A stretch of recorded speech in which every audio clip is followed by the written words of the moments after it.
ఎప్పుడైతే నేను అపవాదిగాడు ఇదిగో మించి వేద్దామని చెప్పి ఎప్పుడైతే నేను సైన్యం పంపిస్తానో దానికంటే ముందుగా యెహోవా సైన్యం లేపుటకు సిద్ధంగా ఉంటుందట.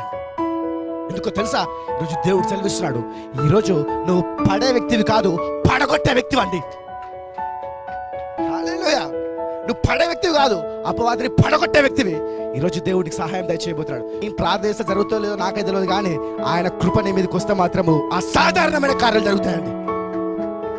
ఈరోజు దేవుడు చెప్తున్నాడు, ఈరోజు నిన్ను ఏం చేయలేరు, నీ కుటుంబంలో ఏం చేయలేరు, నీ పరిచర్యను ఏం చేయలేరు దేవుడు. హల్లెలూయా.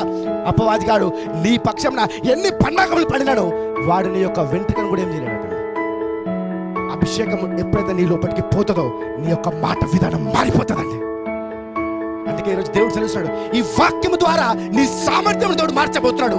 ఈ వాక్యము ద్వారా నీ కరువును దేవుడు తీసివేయబోతున్నాడు. ఈ వాక్యము ద్వారా నీ జీవితంలో ఉన్న రోగమును దేవుడు తీసివేసి సమృద్ధిని నీకు అనుగ్రహించి స్వస్థత నీకిచ్చి నిన్ను ఆర్థికంగా దేవుడు ఆశీర్వదించబోతున్నాడు అండి. కొన్ని సమస్యలు వచ్చినప్పుడు అపవాదిగా పడేసిండు, అయ్యో ఇది నా సామర్థ్యం లేదని చెప్పి ఏడవడం కాదండి. ఆ సామర్థ్యంలో లేచి నిలబడి శత్రుతో యుద్ధం చేయడం నువ్వు నేర్చుకోవాలి.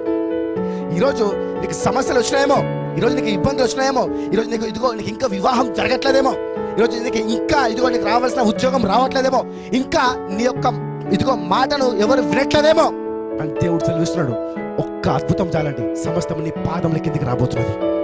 ఇదిగో సమస్యలు వచ్చినాయి, సమస్యలు పోతే నాకు అనవసరం, నాకు ఒకటి తెలుసు, ఆయన సన్నిధులకు వెళ్ళి ప్రార్థించడం తెలుసు.